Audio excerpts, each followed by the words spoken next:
All right, we're in Ezra. Of course, talked quite a bit about that last week about Ezra and first three chapters of Ezra, going back to Jerusalem to rebuild the temple, which was Ezra's main mission, to rebuild the temple. Nehemiah will rebuild the walls and the structures. Ezra was going to rebuild the temple. They rebuilt the altar. They started the sacrifice. They met opposition somewhat from people around them. And this has taken a span of time. So in that span of time, kings are dying and kings are being put into the throne. So in the Medes, the Persian Empire. So kingships are changing as we go through this. So this started under Cyrus. He was the one that wanted them to go back, and then he went to. He, of course, will die, and another will take his place. So as kings change, uh, rules change, right? And relations change. And the nations around the Jerusalem who had been maybe using the remnants of that city or the remains of that city to house themselves or to be there, which would have largely included what we would call the Samaritans now, the Assyrians who had invaded Samaria, carried off, and so the Jewish and the Syrian mixed breed, the Samaritans would largely be there. They were involved now. They were using that altar or using that site. That's a holy mountain where that is. That's a holy mountain, so they're using that. So there's some conflict there going on, and there's other things going on. And if we don't get a PowerPoint up in a minute, we'll just have to go. We had it a minute ago, but we'll go to going to be in Nehemiah chapter 5 or 4. So, but that's kind of where we're at in this story. This returning from captivity, this getting back to Jerusalem or to that area, and coming back in there, and then the rebuilding of this temple. So, but this, of course, is taking quite a while to do. And like I said, things are happening, and there's adversaries, there's people against them doing it.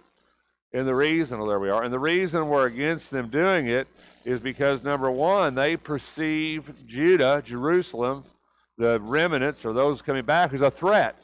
When the Jerusalem's rebuilt and reestablished, the Jews have been a hostile nation in the past, as you know. There were many wars, many battles.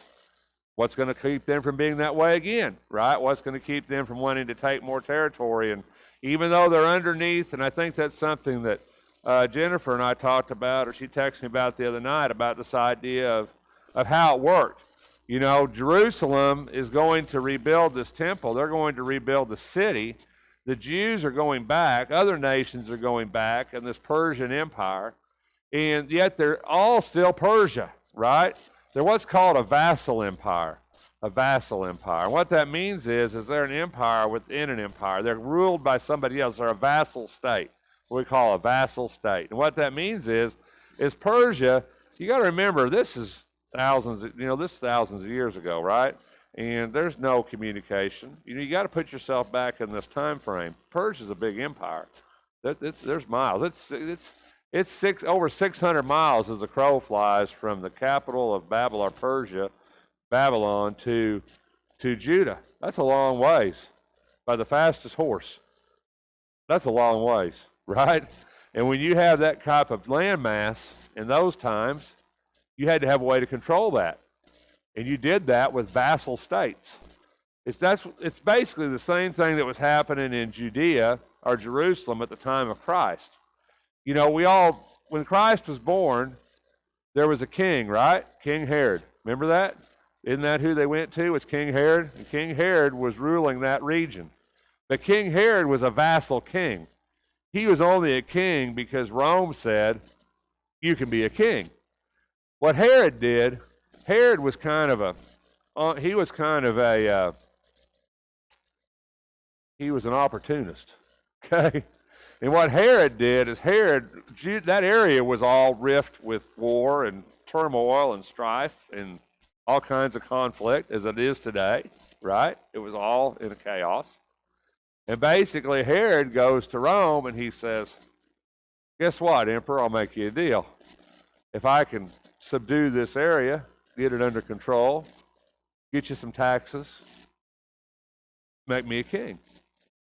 So the Roman Emperor said, all right, if you can subdue this area and get all those wild rebellious people to settle down and keep a handle on them, and you can collect taxes and you can send me taxes and you can be a king.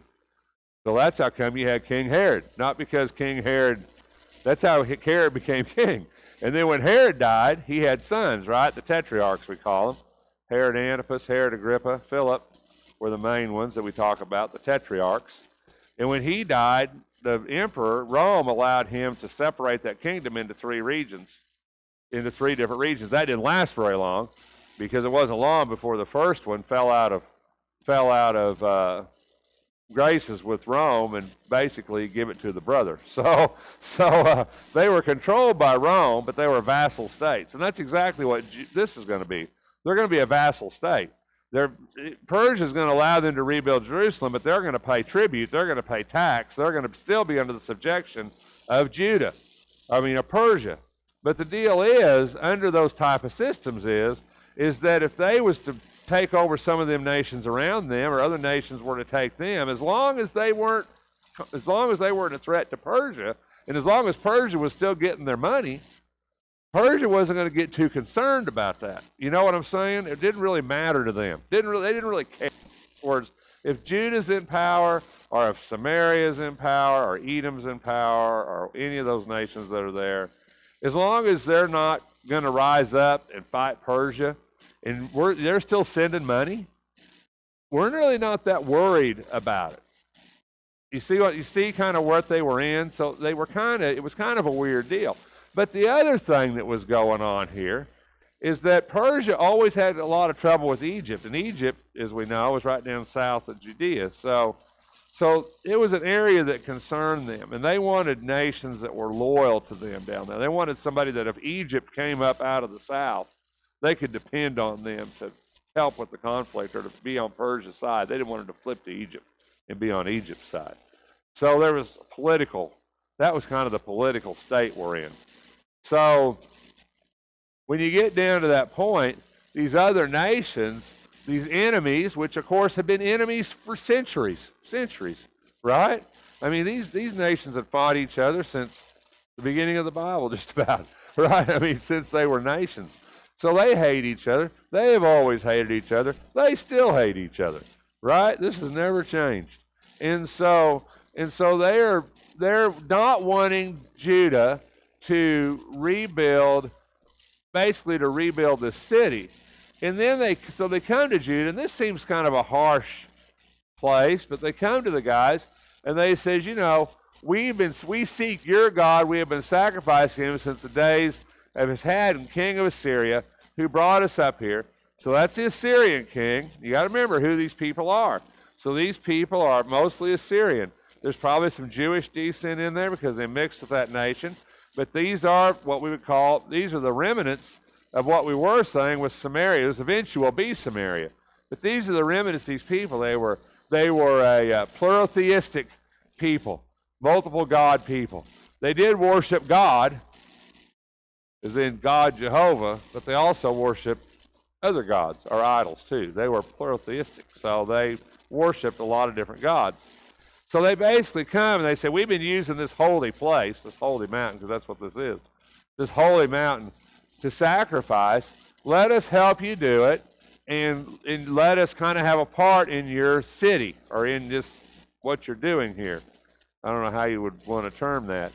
And the people of Judah who had come back says, no, you don't have anything in common with us. And so it seems kind of harsh in a way, but in a way it kind of makes sense because they really didn't. They did, but they didn't. And part of this Israel coming back, or Judah coming back, was this purification of Judah, to only be Judah. And we're going to see that, especially, as we get into Nehemiah, you're going to see this purification of Judah. In other words, God had told them not to intermarry, not to intermingle with the nations around them. Now we know they'd done a terrible job of that, obviously, right? I mean, a terrible job of that. But all of a sudden they had this renewed zeal to kind of be God's people and do what God wants them to do. So they said, we don't want you in this. You're not involved in this. You're not us.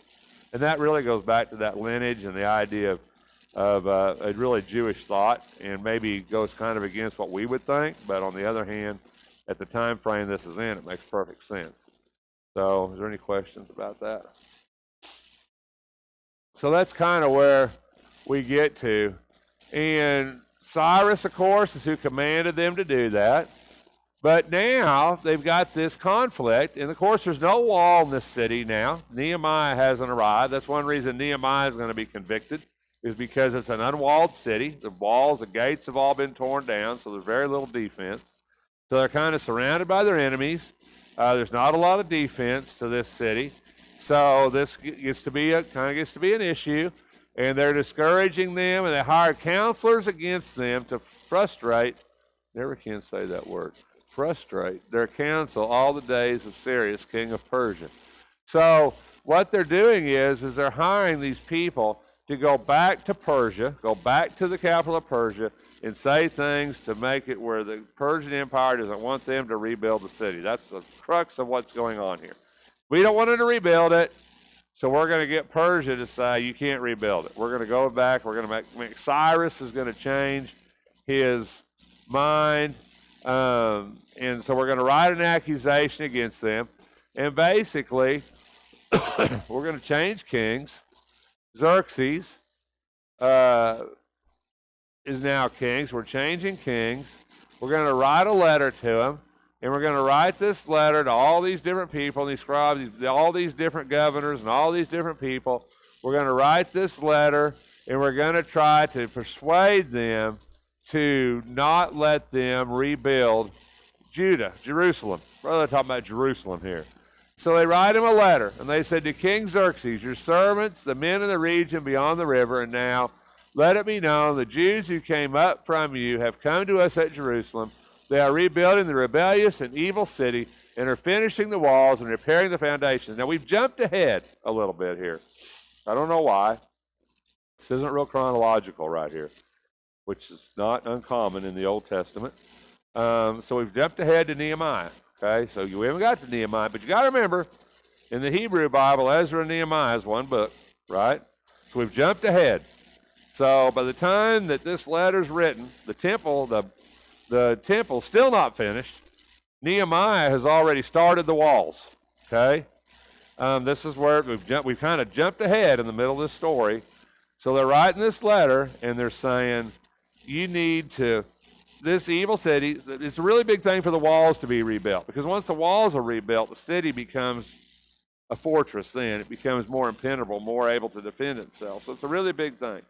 Let's stop it before the walls are built. It's an evil city. And so they got to make a point. You got to make a case. So the case they use is that if it's rebuilt and the walls are finished, this is their point. They will not pay you your tax, custom or toll, 3 different taxes, and it will damage the revenue of the kings. Now, because we're in the service of the palace, it is not fitting for us to see the king's dishonor. We have sent and informed the king, search may be made in the record books of your fathers, and you will discover in the record books and learn that city is a rebellious city and damaging to kings and provinces, that they have incited revolt within it in past days. Therefore, the city was laid waste. We informed the king the city is rebuilt. As a result, you had no possession of province beyond the river, talking about Jordan. Then the king sent an answer, described the rest of the colleagues, and now the document you sent has been translated, the decree has been issued, a search has been made, has been discovered that the city has risen up against kings in past days, that rebellion and revolt have been perpetrated in it. So we know that. So basically, he says, look at the history of this city. Look at their record. Look at how they've been. So of course they look, and of course you know the story. It doesn't look good, right? Jerusalem's been a rebellious city. That's why it was destroyed, just like they said. They resisted Babylon 3 different times. Babylon finally laid waste to the city because they couldn't control the city. So the case is bad, right? Look at these people, these Jews. These people are rebellious. These people don't like to get along. They won't let us help us rebuild the altar, right? These people are the same people that you had to tear this city down because they incited revolt. Once they finish the city, they're not going to pay you tax anymore. You're going to have to come down here. You're going to have to waste resources to try to take this city again. So the king looks back in the records. I'm not exactly, I think it's like the Flintstones. You go back and look through the little stone tablets, right? Because most of the stuff's like on stone at this time, I think. So, I don't know, that'd have to be a big library, wouldn't it? So anyway, they go back through, they find, sure enough, this is the story. Babylonians kept pretty good records, actually. And we even have a lot of Babylonian texts from back in those days. So the Babylonians kept some really good records. So it is true, and they was able to do that. So they did find it, and so the king basically says, make them stop, right? You make a good point. These people are nuts, right? These people are rebellious. We don't want them to do this again. Let's just stop it now. You make a really good point. Let's just stop it. Let's not let them finish. Now you got to remember, if they got on the ball and finished this thing when they got there, this wouldn't be an issue. This is all because of procrastination. I know all about that because I'm the best procrastinator on earth. So this is all about procrastination. They'd put it off to the point that kings had changed, time had elapsed, things have changed. Don't let them rebuild it. Stop them.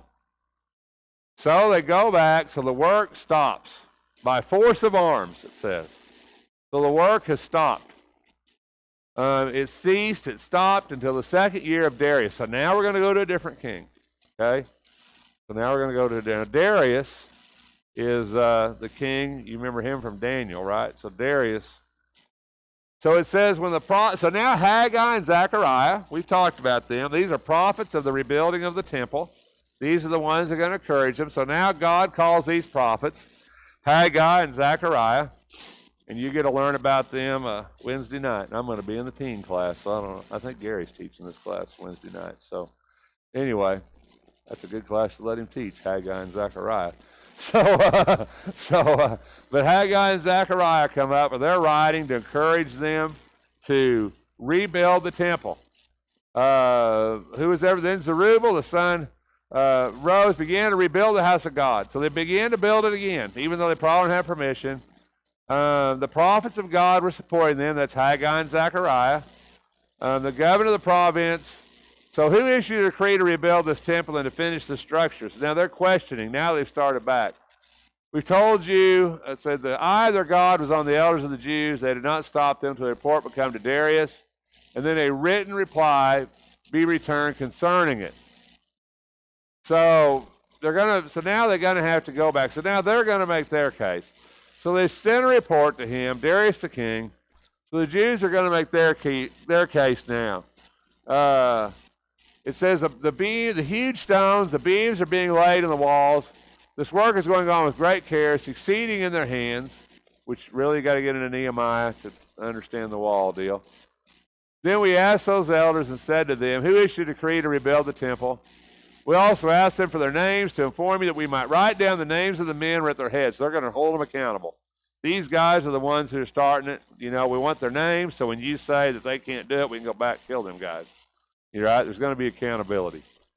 So we are servants for building the temple. It said, which a great king of Israel built and finished, who had been Solomon. But because our fathers have evoked God of heaven to wrath, he gave them to Nebuchadnezzar, the Chaldean, who destroyed it. However, King Cyrus issued a decree. Give us the gold and silver that were taken from the temple in Babylon. Give it to Sheshbazzar, who we talked about, who is appointed governor. Take these utensils, deposit them, the house of God be rebuilt. So he came, he laid the foundation, which is about where they got stopped. If it pleases the king, let the search be conducted, the treasure house.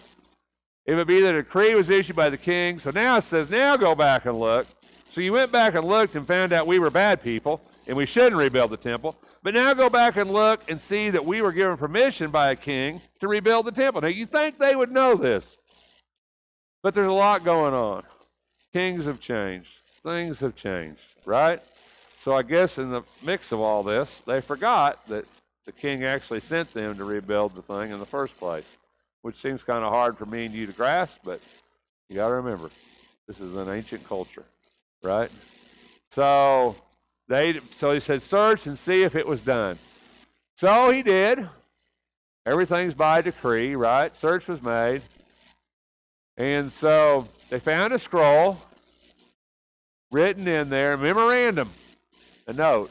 That's why you should always take notes in meetings, because thousands of years later, somebody's going to find that and say, what on earth are they talking about? Right?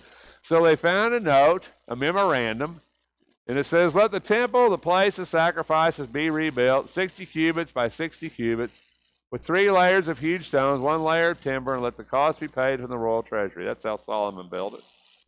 I don't know why that was in there necessarily, the size and how it was to be built, but apparently in this memorandum, that was done. So it's 60 cubits by 60 cubits. So about how far is that?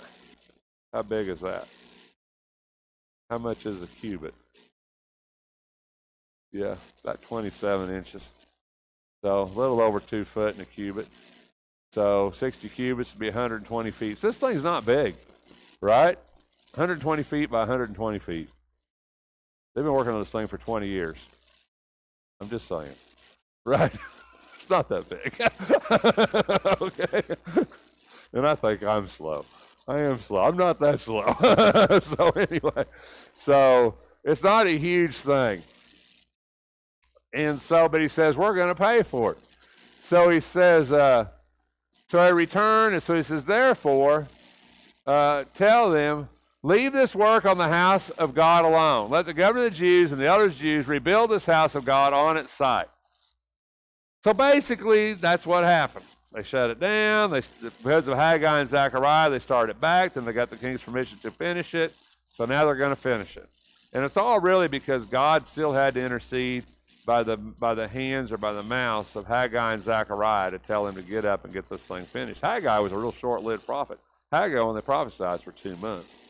Zechariah a little bit longer, but they're not big. They're not big prophetic books. They basically were saying, get up and finish this thing, right? I mean, that's basically what they were saying. So they do.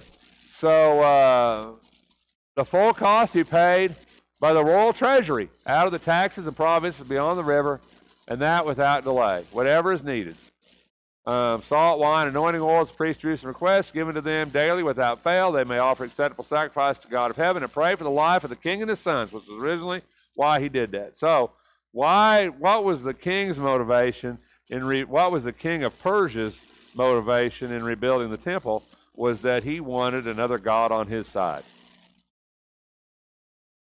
If you're plural theistic, you believe in multiple gods, the more gods you can get on your side, the better it is, right? So that's one reason he sent all these people back, so he could increase the favor of their gods.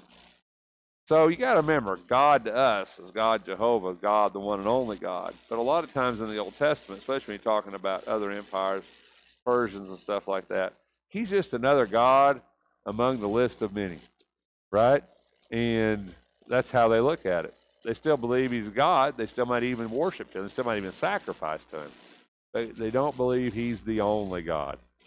That's the big difference. Deuteronomy 6, right? Hear, O Israel, the Lord your God, the Lord is one, right? And thou shalt love the Lord your God with all the heart, with all the mind, with all the soul, with all the strength. I mean, that's the decree of our God. So that's what made them different. So that's where that made them not get along with nations around them. Other nations were okay with it. We're okay with your God. Are you okay with our God? No, we're not okay with your God. Right? So that's why they had these issues, why they had problems. And I think sometimes we forget the mindset of those people and the way the world worked back then. Are there any comments? Yeah. Yeah, absolutely. Yeah, the first part of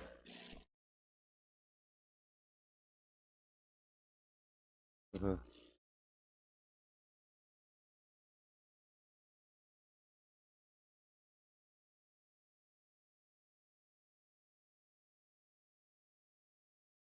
Right, yeah, God in the very beginning of Ezra, that's what it said. God put it within Cyrus's heart to do it, and he probably gave them extra favor. He did. It's a big thing for the king to open up the storehouses and the treasure houses and to send all that back. That's a big thing. So it is a big thing that he did that.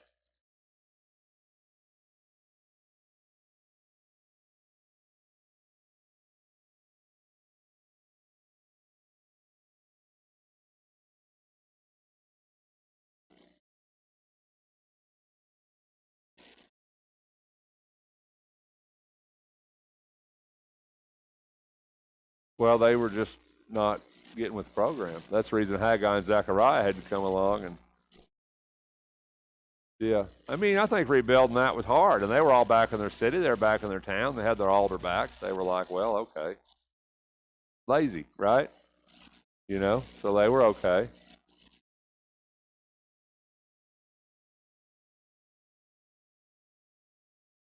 Yeah.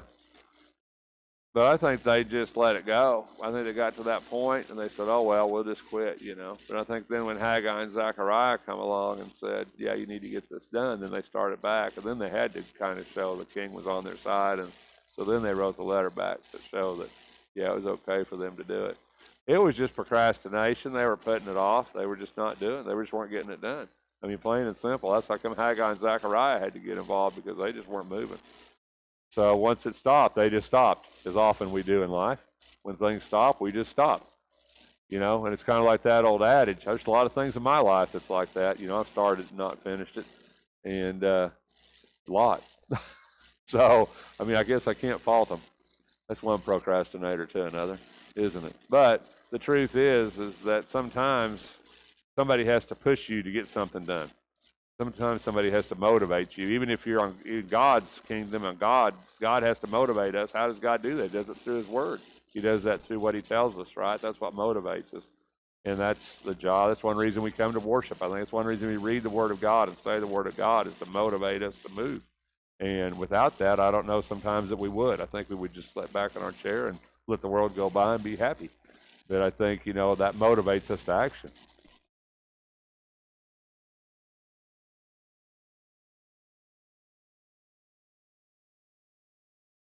Now you're getting into Nehemiah. Now you're getting into Nehemiah.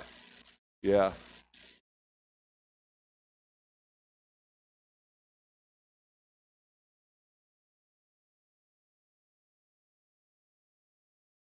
Yeah.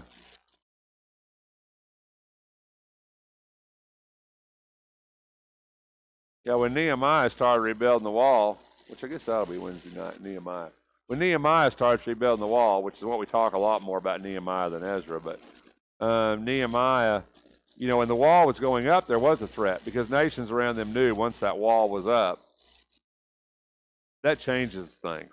That changes the game. Once the wall's up, the game changes. They knew that. The altar itself was not really a threat. The temple itself was not really a threat to nations around them, because it was still an open, undefendable city. But once you erect a wall, you become a military threat. Things change. So that's how come I think you see a shift. And of course, like I said, chronologically, you see some in Nehemiah right here in Ezra, but that's how come you see that shift under Nehemiah, was because the nations around them, once they started laying the stones for the walls, the nations around them thought, oh, well, we need to stop this if we can, because once they build those walls, they're going to come get us. So I think there was definitely a lot of political structure going on this thing. And then he issues this edict. A timber shall be drawn from, if you oppose it, a timber shall be drawn from your house and be impaled on it, and his house shall be made a refuge heap on account of this. So now he puts some teeth behind the thing. That seems like a terrible way to die. Be stabbed with a piece of wood from your own house. Some of these things in the Old Testament, you see this stuff and you're like, really? Well, they just cut their head off or something, but and in the Old Testament, which is kind of interesting side note, but in the Old Testament, when they talk, and even when it talked about being hung on a pole, and of course we take that in Galatians, and it says, "Cursed is anyone who's hung upon a tree or hung upon a pole." Basically, is how that reads in the Hebrew. And in the Old Testament, it wasn't. Crucifixion is uniquely Roman. Crucifixion came about at the time of Christ. It was a Roman thing. In the Old Testament, to be crucified, see, that's where you get into weird translational stuff. But if you were to say they were crucified in the Old Testament or impaled, if you read the story of Naaman, not Naaman, read the story of, you read Esther, which we'll read Esther in a week or two. If you study the story of Esther, Naaman was impaled or hung upon his own gallows. Remember that? Impaled upon his own gallows. Yeah, huh? Haman. Thank you. Didn't get that name. Anyway, and in the Old Testament, basically what that meant a lot of times is they would just basically stick a timber through them and stick it in the ground. They would just be hanging on a pole, literally. So that was kind of the Old Testament idea of being hung on a pole. Now, in Jewish thought, to be hung on a pole overnight or to be impaled on a pole was a curse, but it was a disgrace to be left overnight. So that was really a bad thing. And if you remember the story in Samuel where he had him hung upon a pole or impaled upon a pole, and she came and kept the birds off of him until eventually they were pulled down. Remember that? Because it was a curse. It was for them to be overnight upon a pole or impaled upon a pole. And I think it was because of the public disgrace, the idea that it was really public. They were up there for everybody to see. You were up there for everybody to see. But anyway, that's how come in Galatians it says Jesus became the curse for us, because cursed is anyone who's hanged or impaled upon a pole. So that's where that comes, what Paul brings that up in Galatians 3. That's just a side study. But anyway, that's kind of how that goes. And that's kind of the reference here. May the God who has caused his name to dwell there overthrow any king or people who attempts to change it, so as to destroy this house of God in Jerusalem. I, Darius, have issued this decree. Let it be carried out with all diligence. Of course, Darius probably had some Jewish influence, right? Because this is the days of Daniel, right? So Darius probably had some Jewish influence there. And so Darius is going to allow them to continue. The elders of the Jews were successful in building through the prophecy of Haggai and the prophet and Zechariah, the son of Iddo. And they finished building according to the command of the God of Israel and the decree of Cyrus, Darius, and Xerxes, king of Persia. This temple was completed on the 3rd day of the month. Adar was the 6th year of the reign of King Darius. And the sons of Israel and the priests, Levites, the rest of the exiles celebrated the dedication of this house of God with joy. So 20 years now have passed. So in 20 years, we finally rebuilt the temple. Not near the glorious temple that Solomon built, I would say, but we have rebuilt a temple to God. And then we have to get into, and this huge sacrifice, of course, it always astounds me, the volume of these sacrifices. I just kind of can't believe it myself, but it's just huge. I can't imagine that much blood, to be honest about it. That had to really been a smelly, nasty business, I would think. And every time I see it, I just kind of shake my head. I'm like, because I worked around cattle and stuff, and I just always think about how many trailer loads of livestock that is that they sacrifice upon an altar. That's a serious sacrifice here, right? The brook Kidron, which is the brook that runs through Jerusalem, from the temple, and they claim that at Passover, the brook Kidron would go to flood stage because of the blood from the temple in Jerusalem. Unbelievable. Totally red with blood from the sacrifice in Jerusalem. Unbelievable amount of sacrifice. 100 bulls, 200 rams, 400 lambs, 12 male goats. That's a lot of animals. Any way you want to look at it. And that's not anything compared to what Solomon did when he dedicated the temple. I mean, he went way beyond that, right? And so they dedicated it with all these sacrifices. They slaughtered the Passover lamb for the foreigners and themselves, their brothers, priests, and themselves. The sons of Israel returned from exile. All those who had separated themselves in the purity of the nation of the land to join them. That's where you get into that. You have no part with us because we're going to separate ourselves from the purity. We're really going to get into that in Nehemiah. And when Gary teaches Nehemiah Wednesday night, I want you to ask him to reconcile. And this is a trick. This is a good question for Gary. We're still on camera. Can't give you trick questions, can I? But you can ask him, because Nehemiah says Nehemiah makes them divorce all their foreign wives and cast them out if they're not Jewish, because they're trying to purify Israel. And Zechariah is a prophet at that time, and Zechariah is the one that says God hates divorce. You might bring that up with Gary when you get into that passage a little bit. I always thought that was kind of an interesting conflicting passage to talk about. It says, seek the Lord, and they observed the feast of unleavened bread 7 days with joy, for the Lord had caused them to rejoice. Had turned the heart of the king of Assyria toward them, to encourage them in the work of the house of God, the God of Israel. And now you're ready for, actually, I guess it is going to be Haggai and Zechariah Wednesday night. So then it goes to Ezra, I believe. No, then it goes to Esther.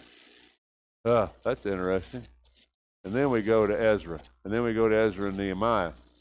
And then we go to Nehemiah, and we go to Ezra and Nehemiah, and Ezra and Malachi, and then we're done. The end of it. 4 years. That's how close we are. 4 years. That's the end right there. We're almost there. So, March 16th, we're done. 4 years, we'll be done. March 16th. Thanks for your time this morning.